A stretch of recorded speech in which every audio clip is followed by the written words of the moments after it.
Assalamualaikum warahmatullahi wabarakatuh. Alhamdulillah kita sampai pada kisah ke-9. Masih dalam rangka merayakan 76 tahun kemerdekaan bangsa tercinta kita Indonesia. Kisah ini bercerita tentang seorang kiai yang sudah mengisyaratkan, sudah memprediksi begitu tentang kemerdekaan Indonesia. Beliau adalah Kiai Haji Hasbullah, pengasuh pondok pesantren Bahrul Ulum Tambak Beras Jombang. Suatu ketika Kiai Hasbullah ini yang merupakan ayahanda dari Kiai Haji Abdul Wahab Hasbullah, salah satu muassis Nahdlatul Ulama, pahlawan nasional. Saat itu sekitar tahun 1920 sampai 1925. Pasca riadah panjang beliau selama bertahun-tahun, beliau kemudian kembali mengasuh pondok. Suatu hari Kiai Hasbullah ini tiba-tiba naik ke atas menara di masjid pondok, sampai sekarang masih ada. Kemudian beliau terlihat sedang mengukir sesuatu, sedang menulis sesuatu di menara tersebut, di dinding menara. Tidak ada yang tahu, tidak ada yang mengerti apa yang sedang ditulis oleh Hasbullah, maksudnya apa, tujuannya untuk siapa, tidak ada yang tahu. Santri-santri yang saat itu sedang berkerumun melihat ya Hasbullah tengah naik ke atas menara, ya tidak ada yang berani bertanya, ya hanya berjaga-jaga begitu, ada apa-apa. Akhirnya kemudian selesai beliau menulis, beliau tutup tulisan itu dengan selembar kain satin. Akhirnya beliau tulis. Beberapa bulan kemudian Kiai Hasbullah ini jatuh sakit. Di hari-hari sakit beliau ini, beliau wasiat kepada salah satu santri penderek beliau, santri yang melayani beliau. Cung,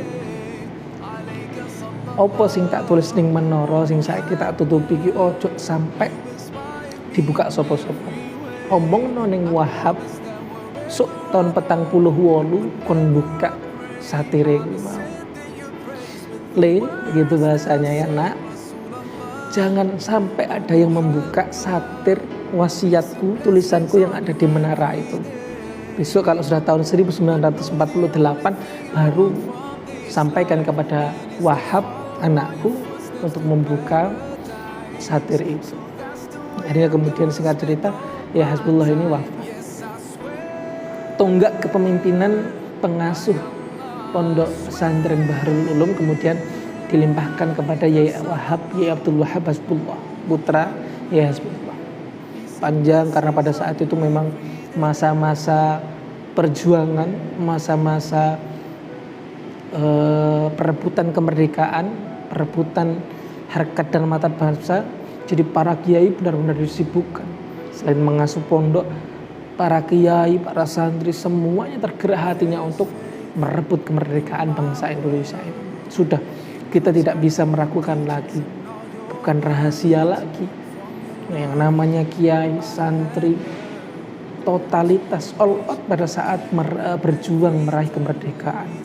Bagaimana kemudian Laskar Hizbullah, Laskar Sabilillah, pemberontakan 10 November Surabaya, semuanya aktor-aktornya adalah kiai, adalah santri. Ini cerminan betapa kemudian para kiai, para santri dulu sangat mencintai bangsa ini. Hubbul watan minal iman.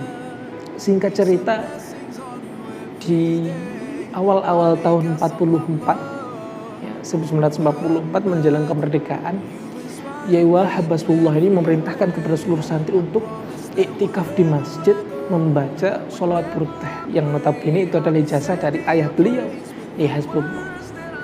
Di masjid selama 1 hari penuh iktikaf dengan membaca sholawat burdah untuk meriadoi, ya untuk menirakati kemerdekaan bangsa Indonesia tadi. Sementara Yai Wahab iktikaf atau menyendiri membaca burdah sendiri di dalam kamar beliau, dikunci rapat. Setelah 1 hari selesai, Yai Wahab ini keluar, kemudian dawuh kepada para santri, aku mau cetuk ambek diskusi ambek Bung Karno, padahal Yai Wahab ada di dalam kamar. Beliau menyampaikan, Bung Karno itu ngomongin aku, beliau lagi gundah takut ketika pasca kemerdekaan nanti ada pemberontakan lebih besar lagi, ada penjajahan lebih besar lagi. Maka kemudian Yai Wahab menyampaikan, kalau ada bangsa lain yang ingin menjajah bangsa Indonesia, maka wajib hukumnya diperangi. Wakilah inilah yang kemudian menjadi dasar, salah satu dasar Yai Hasyim Asy'ari kemudian mencetuskan resolusi jihad pada tanggal 22 Oktober itu. Nah, singkat cerita, hanya kemudian berperang, selesai, 45 kita merdeka, tahun 46, 47 ke 48 itu datang agresi Belanda yang saat itu benar-benar berkecamuk luar biasa. Sudah kita proklamirkan, tiba-tiba Belanda datang.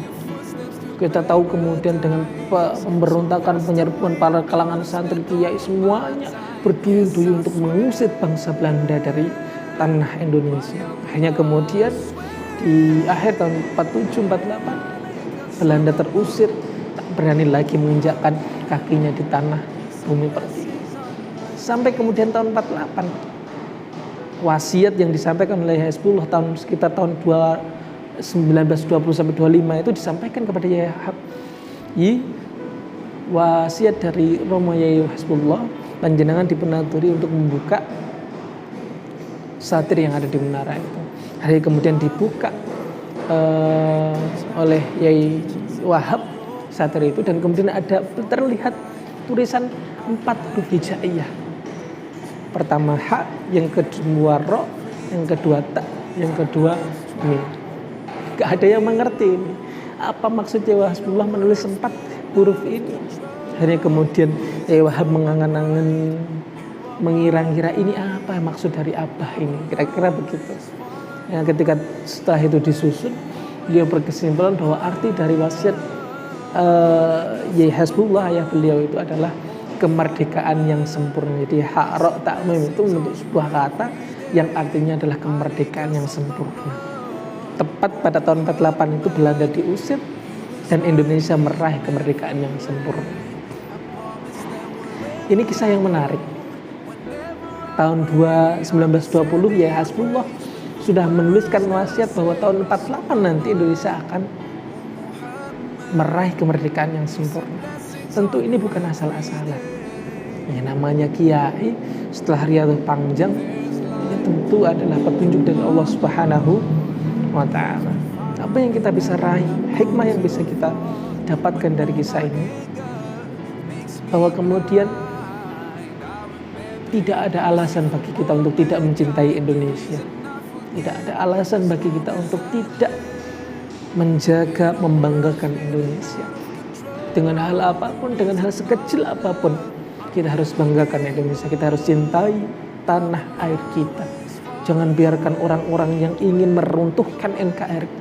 Jangan biarkan orang-orang yang ingin menggerogoti kesatuan kita bergentayangan, berkeliaran bebas di masyarakat. Kita harus menjadi kader-kader yang siap dalam tanda kutip berperang dengan mereka, berperang pendapat, berperang karya, berperang prestasi, sehingga ke depan kita tetap bisa mewariskan bangsa yang utuh, bangsa yang indah, bangsa yang jaya kepada anak cucu kita. Semoga ini semuanya bermanfaat. Mohon maaf. Wassalamualaikum warahmatullahi wabarakatuh.